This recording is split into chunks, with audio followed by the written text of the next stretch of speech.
Ladies and gentlemen, welcome back to the Relaxed Running Podcast. I am your host, Tyson Popplestone. Great to have you here. Today is a very special edition of the podcast, celebrating 8,000 subscribers over on YouTube, where so much of this content is posted. So for those of you who are unaware, well, I think I've spoken about this before, or maybe it's a complete surprise. Each new 1,000 subscribers, I'm going to do a Q&A because so many questions come through, which I would absolutely love to answer individually to all of you on YouTube, on Instagram, and wherever else it is that you hear this podcast. But unfortunately, this got to a point now where there's so many comments that I feel like leaving legitimate and helpful responses is a little bit too difficult in the short amount of time that that a comment's going to fit. So I thought I would take some of the comments that people have asked either on Instagram, Facebook, or just sent directly through to the email at Relaxed Running and do my best. Now, obviously, I've collated some of these. I've only taken a sample size. I wasn't sure how long it would take to answer these questions. So I guess have a look at how long this episode goes for, and that'll be a bit of a guide for all of us as to what the next episode looks like. If you haven't already subscribed over at YouTube, make sure you jump over. Just type Relaxed Running in.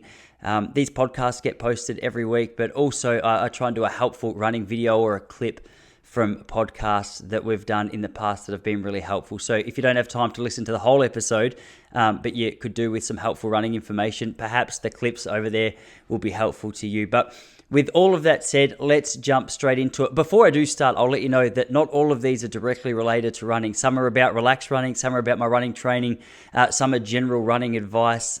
So, hey, I've just taken a bit of a sample. I've tried to pick the questions that I found most interesting.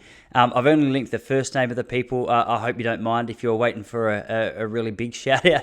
I'm sorry I haven't linked your last name. If you do have any questions you'd like to throw my way for the 9,000, or perhaps we'll do the next one at 10,000 subscribers, please do that. All right, with that said, let's jump into it. First one, Sarah in London has asked, why did you start Relaxed Running?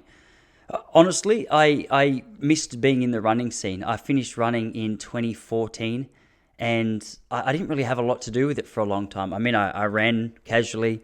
I kept my eye on running results. I was interested to see how the top runners in the world were doing, but I kind of missed having my foot in the door of running. And originally I thought I was just going to get back into it in some coaching capacity.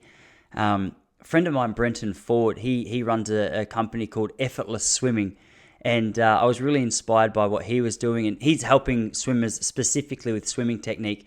And I'd picked his brain about his business and how it was structured. And I thought, man, that's such an awesome approach. Like, I like that he was still involved in it, but it was in a coaching capacity. And so I thought, for a little bit of fun, well, I like the idea of effortless swimming. And I also had a coach, Joe Carmody, who was always really focused on keeping a relaxed running technique. So I thought, for a bit of fun, I would start or just see if the domain Relaxed Running was available. It was a little bit of a joke between Brenton and I, because it was pretty much just a take of his business name in the running world. That was when it was just going to be a podcast. I didn't realize how big things were going to get. And so that domain was available, and that's where it started. But it's one of those things that it's aged beautifully, because so much of what this podcast is about is actually not only being relaxed when you're running, but finding a relaxed structure to your training and your lifestyle.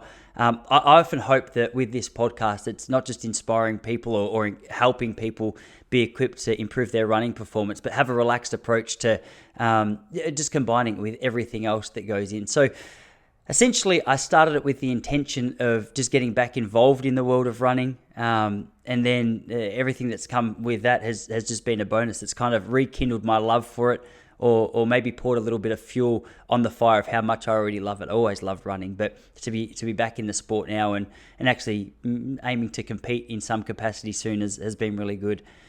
Jess from Austin in Texas. Yeah, beautiful, the land of Joe Rogan. Jess, it's I'm sorry for all of you guys who don't listen to Joe Rogan. You must get so sick of people being excited about Austin now because he's moved there. I know it was beautiful before he was there. Jess has asked, your favorite running books and movies. This is a great question. I wish I could tell you my favorite running book. There's so many of them. Peter Snell had a great running book called No Bugles, No Drums that I loved when I was in high school. There was another one, a Brendan Foster autobiography that I read when I was in high school as well. There's an Australian distance runner, Julian Painter. He was one of the best in Australia in the 90s. I think he was like a 13:20 5K man. He used to get coached by Joe Carmody, who was a coach of myself and my best mate, James O'Connor. And I remember we went and stayed with him one weekend to do some training after Joe passed away. And he had a whole heap of books. I think it was him. And yeah, it was No Bugles, No Drums. It was the Brendan Foster book. Oh, the Prefontaine book. I think it's just called Pre. One of the most inspiring books I've ever read as well. Really liked those. Favorite running movies is a good question. I think, again, I'm such a Pre fan. Growing up, I was so inspired by Prefontaine that it's hard to escape him. Without Limits was good. I think that's more of a documentary though, isn't it? But I think favorite running movie. Oh, Endurance. There's a Haile Gebrselassie documentary or movie called Endurance that I remember really enjoying. To be honest, I haven't seen any running movies for quite a long time. So these are some pretty old references that I'm throwing you here, but really good place to start. I'm thinking, yeah, I reckon I would start there. They're probably my favorite. They'd be my go-tos. I watch a lot of clips. I'm such a sucker for clips and just going to YouTube and typing in Sebastian Coe training and typing in Steve Havett training and just seeing what comes up. My algorithm's just filled with running snippets. So I need to pay more attention to where they actually come from. Actually, that's a great one. The Sebastian Coe documentary. I think that's available for free on YouTube if you haven't seen that already. It's filmed with him back in his heyday when he was training to, he was the man. He was the best in the world when this was filmed. And it just looked at his story. It looked at his approach, his relationship with his dad, who coached him at the time. And that was a really inspirational one. I don't know. If you've got any other recommendations, let me know because I'm really open to hearing about them. How's your marathon preparation going? Greg in Sydney. Greg, mate, it's it's going slowly.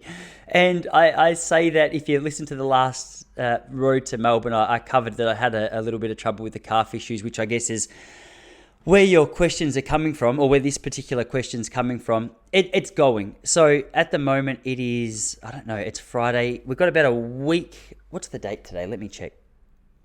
It's Friday the 16th of June. So we've got 9 days until the 16-week period starts. A 16-week build up to Melbourne Marathon starts, and I am currently up to 30 minutes worth of running at a pretty slow pace. So I think for the next 4 or 5 weeks, it'll just be pretty easy running. I don't think I'm going to get up much past an hour. Maybe I'll do a couple of 90-minute runs closer to the end of that. But I've just got to be cautious just to make sure those fibers in my calves are strong, are attached, and I'm putting some work into them to... I just don't want to rush, essentially, is where I'm at. So the long story short, and I'm cautious to say this, I'm moderately optimistic. I think if I have any more calf issues within the 16-week build-up, I'll probably call an end to the Melbourne Marathon build-up and refocus a little bit. I'm really enjoying the running. That part of the preparation is going well. I love that. I love having something to aim for, something to target. That's been really fun. Been frustrating, to be honest, though, trying to navigate my way through these calf issues and just knowing how to return from them. It's like anything. Hindsight is frustrating because you realize all the things you did wrong originally. Obviously, I'm not trained to be the best in the world. I'm just training to improve. So it gives me a whole heap more sympathy for not only the athletes that I coach, but also world-class athletes who are doing their best to improve and just keep getting whacked by injury. So, I mean, like anything that's challenging, it's one of those things that I know I'm going to look back and be grateful for and have so much more knowledge to be able to help athletes that I'm working with on. I already feel that I've got more sympathy and more patience with injury, which sounds funny to say, but I was very lucky for a long time, so I never really had to deal with it and the frustration that came with it. All right, Sandy, I think I've written that name. Sandy, I'm sorry if I've got your name wrong. Sandy in Melbourne. It says, what kind of runners do you coach? I noticed that you do some with football, triathlon, running. It seems that you've got a foot in a couple of different doors. Well, that's very true. So, fun fact for you. When I first launched Relax Running, I wasn't 100% sure. I thought it was just going to be a podcast. And my goal was to just help distance runners. That's what I thought. But then I've also had a history in the world of footy. or if you're listening from anywhere else but Victoria or Sydney or maybe Australia, you probably don't know what footy is. That's our most popular sport over here. The AFL, YouTube it. I realised once I started that there's a lot more running-based sports that I had knowledge on that people were asking questions about. So it's like anything. I think relaxed running has just been one of those things where I've kind of just followed my curiosity and followed my interest, and I've thrown a few things at the wall and seen what sticks. Some things have been great, some things have been rubbish. A lot of it's just learning on my feet. So, but in saying that, long story short, right now I'm currently coaching. I coach one-on-one some marathon runners and some more community level runners who are just trying to improve. So that's a big part of what I love. I'm also coaching a couple of footballers one-on-one. A couple of footballers who are coming back from injury and trying to get ready for next season. The AFL membership has been really cool. That's where I'm putting together pre-season training programs for mostly community level football clubs. But as I said, working together with some coaches and some athletes who are keen to, and some footballers who are keen to improve their running element of their game. I've got a couple of triathletes who I'm loosely coaching, not for the whole event, but just for the run leg. And when I say loosely coaching, I'm doing some more technical work with them. So when it comes to running technique, I'm helping them there with the online technique course. So there's definitely quite a few runners. But the thing is, I'm open to coaching runners of all sports, because whether it's obviously distance running and AFL are my two areas that I've spent the most time in.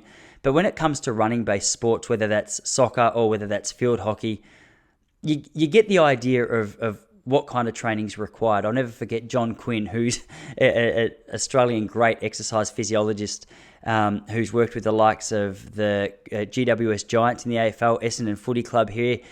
He's worked with the Australian Olympic team. He said to me that he got invited to go and work with the Essendon Football Club. And at the time, he said he had never actually seen an AFL game. He said, but what he did is you could look at the bodies of the players and he goes, oh, they look like 800-meter runners. And then he said he watched a little bit of the sport and you go, okay, I can see how they need to train. And he said a lot of that AFL-style training is a lot like an 800-meter runner. So with that said, I tell you that story to say that I think that's really made a lot of sense to me. I don't think you necessarily have to be an expert in a particular sport to understand the fitness requirements of it, as funny as that sounds, especially with running. You can see, okay, like, is it a relatively high-paced game? How many miles, how many kilometers are they running in a game? And you can come up with some form of structure around that, obviously looking at speed and agility and how we can incorporate that into the training as well. But I mean, that's a long answer for a short question. Essentially, I'm working with a number of athletes in a variety of sports, predominantly distance running and football. Mike from Melbourne as well. Are you doing relaxed running full time? Yes, I am. I am doing relaxed running full time. I was working part time as a teacher for a little while when this started, just to figure out whether there was anything here. It turns out that there is. It's like anything though. I think success is a funny thing in any industry because you want linear success. So I'm definitely doing it full time and really liking it, but constantly looking at ways to improve it, which I guess is not, I'm speaking about that like it's a surprise, but it's not really a surprise. I guess anyone who's passionate about whatever they do is going to constantly see things that they want to improve. And if you guys see anything that need to be improved, please tell me, because I'm so open to that. I want this to be a great product, not just so it's something that I'm proud of, but so it's something that's very, very beneficial to you. I am doing it full time. I was teaching for 3 days a week. I was doing a lot of casual teaching up until about 2 years ago. And then as things at Relax Running started to improve and grow, I was able to gradually reduce the amount that I was teaching, which is a win for everyone, because for me, teaching was something that I was doing it, and it was more just for a paycheck, because I always knew I wanted to do my own thing, but I wasn't 100% sure how to navigate my way through that. So I am doing it full time. I've gradually worked my way out of teaching, which is great. Originally, that was a bit of a pay cut, but slowly but surely we're balancing that up. So it's been a really rewarding thing to see happen. How many people listen to the podcast? Visha in India. Man, we've got a few listeners in India, I noticed. On Transistor, which is where I post this podcast, you can see where listeners tune in from. And I was really surprised the other day. I can't remember the exact percentage of podcast listeners who tune in from India was, but I remember being surprised. It really varies. there's thousands of listeners, but not necessarily to every episode. I think I need to have a look. We're in the hundreds of thousands of downloads, which is really crazy. I don't know the most popular episode at the moment. I know quite a number of them are in the thousands. And they're episodes that I didn't necessarily expect to be the most popular as well, because I've had some of the best athletes on here. And I think my most downloaded podcast ever is a 30-minute guided audio run, which is humbling to so many of the greats that have been on here. But I mean, if that's something that you as a listener enjoy, let me know, because I'd be happy to do more of those as bonus kind of episodes as well. I personally, for selfish reasons, love sitting down and just talking to athletes and sharing thoughts and answering questions. Where was I going? Sorry, I just read the next question and it threw me off. I can't remember. Oh yeah, that's right. Yeah, essentially, I love speaking to runners and doing run talk. So unfortunately, I can't do that in a guided run. However, if it's something that you guys requested or would find value in, let me know, because at the end of the day, it's a product, it's a podcast that's coming out there for you. Favorite runner of all time and why? I think Brendan Foster, which is a weird one. And I think I like Brendan Foster. So if you don't know Brendan Foster, he was a great runner back in the 70s, I think maybe the early 80s. And I liked him because I used to look at him a lot as a teenager, and I noticed that his progress as a distance runner wasn't... I felt like I could match him for a little while. Up until we were about 16, we were running pretty similar times. And a lot of the time when I was younger, I used to look at athletes and I was like, oh man, like Ryan Gregson, for example. I don't know if you remember him. I think he was running ridiculous times when he was like 16. And I think he was running faster than me when he was 16 than I ran when I was like 20, which was like, oh my gosh, am I ever going to be able to be a top level runner? But people like Brendan Foster gave me a great deal of hope, because I saw his progress. So I was like, I can kind of match it with him. But he took a monstrous jump when he was from like 16 to 17, which is where he kind of dropped me. But long story short, probably him. I know this isn't your question, I was also really inspired by Ben St. Lawrence here in Australia for the same reason. Benny St. Lawrence, he was a junior runner, took some time away, apparently got fat, got uninterested in running, and then I think the story goes he went to the 2006 Commonwealth Games and got really inspired again, got back into running at 25. So he was a really big inspiration to me for a long time as well. So yeah, there are a couple of guys that I was really inspired by, obviously in completely different time zones, completely different time frames, I should say. One in the 80s, one in the 2010s. And actually, Benny St. Lawrence has made a bit of a return himself, I see, which is really inspirational. Brenton from New Zealand has said, what are your plans for relaxed running?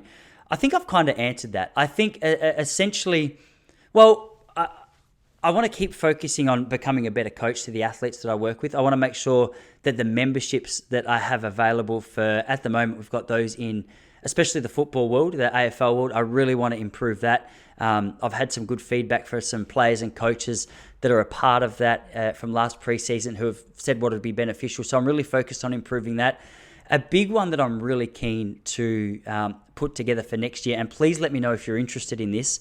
I'm going to put together a little interest list, is probably in August or September next year. I'm really keen to take maybe 10 athletes to Eldoret in Kenya and spend a week or two over there, not only running, but just rubbing shoulders with some of the best athletes. And I mean, I've got a lady, Sarah Gearhart, who wrote a book called We Share the Same Sun, and it's all about the dominance of the East African runners. I've been fascinated by their dominance for a very long time, and it's almost romantic, the idea of going to Kenya for me. So I think that in 2024, I'll be putting together, I'm definitely going to be doing this. We're definitely going to be putting together an interest list and seeing if we can get 10 of us over there together. So if you are interested, please let me know so I can put you on the wait list so that you can have first dibs when it comes to getting that organized. I assume that details on that will probably come out later in the year, maybe early next year. So we've got plenty of time, but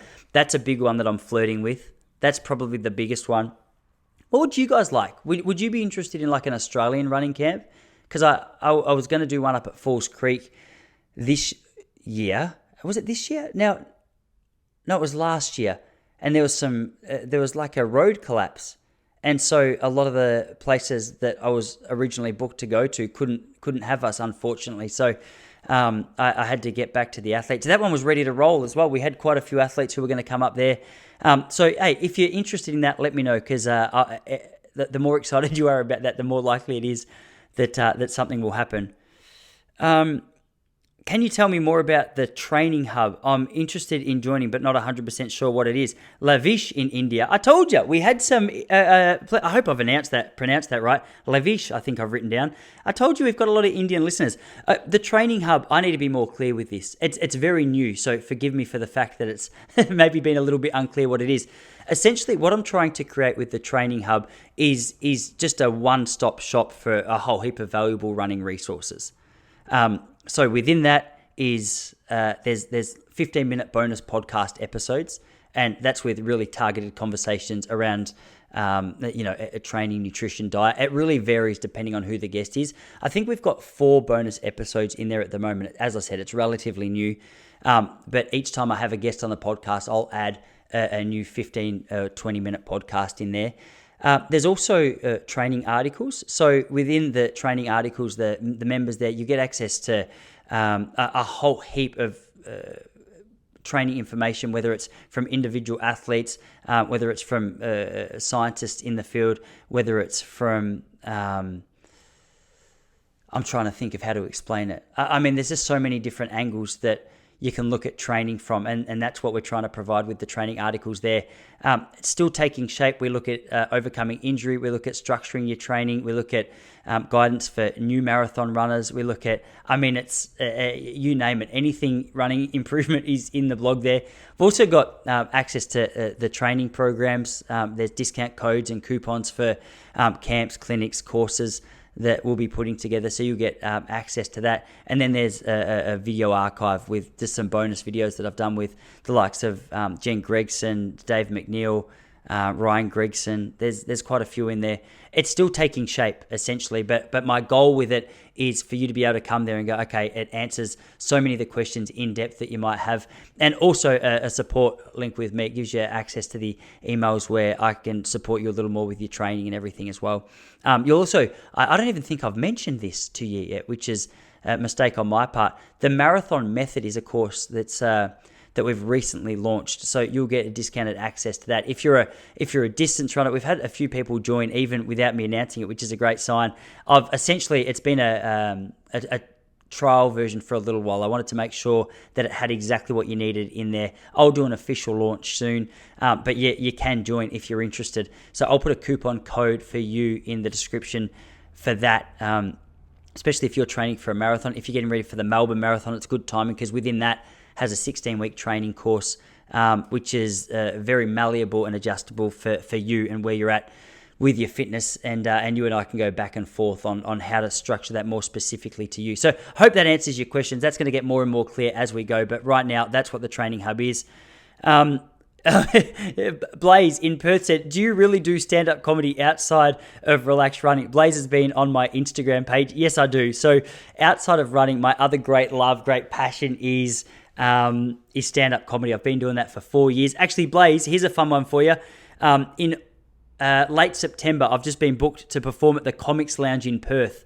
So I'll be there for 4 nights. So if you're interested in coming to see, shoot me a message and I'll let you know the dates specifically that I'm going to be in Perth, because that's a big one, flying over there for that. That was a big breakthrough for me. So I was really excited about that. Yeah, I've had a couple of cool gigs recently, which is maybe why I've been a little bit more loud about it on Instagram, because there's actually been some stuff to talk about, which is not, hey, I'm performing in front of 6 people at an open mic comedy, which is just awkward for everyone. But unfortunately, it's where you go to improve. What are runners' biggest mistakes? Sorry, I haven't written down who this question was from. What are runners' biggest mistakes? Well, I'll tell you the one thing that I think is the biggest mistake, especially for new runners. I think their goal time is too short. I think too many athletes go out with the intention of being really good in a month, and as a result, they push themselves too hard, too quickly, get injured, lose interest, just feel flat, fatigued, and generally horrible. So I would say that if you can expand your vision or your time frame of when you're trying to achieve your goals by, that's going to be of great benefit to you. Too many runners are in too much of a hurry. Slow it down. as I always say, running has a reputation for rewarding those who are most consistent. What is your current training schedule? I'm sorry, I got lazy at the end. I forgot to write down the last couple of names. From Portugal, this one was as well. Oh no, there it is. Hugh, that doesn't sound like a very Portuguese name. Hugh from Portugal. I reckon Hugh is on holiday. Current training schedule. Ideally, Sunday is my long run. I'll tell you my run first, my running schedule, and then my gym. So Sunday is my long run. Tuesday, I'll go for an easy run. Wednesday is like a midweek longer run. Thursday, another easy one. And Saturday is relatively easy as well. So Actually, I think I've told you the wrong thing. Sunday is the long run. Tuesday, easy. Wednesday is more of a session. Did I say that? I'm sorry. I've got no excuses. It's the first part of the day. I can't even claim tiredness just yet. And then the other days, I'm either in the gym or doing yoga. So I'll try and do at least 4 runs, 3 gym sessions, and 3 yoga sessions as well. I've been spending a lot of time in the car lately, so the yoga has been really beneficial to me because just my lower back's been a bit tight from sitting down too much. I've got to do some research on how to get on top of that. But hey, they're the questions that I had that I wanted to walk through with you today. I hope that was helpful, interesting. If there's anything else that you have to ask, please let me know. I'll do another one of these when we hit 10,000 subscribers, all right? So I don't know how quickly that'll be. The first 1,000 took like a year and a half. So we're in speed mode at the moment. Maybe it'll be next month, maybe it'll be a couple of months' time. But make sure you send those through. Guys, happy training. Thank you for being here. Would love to see you in the training hub. If you're interested in the marathon method, let me know. Also got room for personal one-on-one coaching, but all of that is over at relaxrunning.com. All right, guys, a little bit of a change up today. Hope it was enjoyable. See you all here again next week.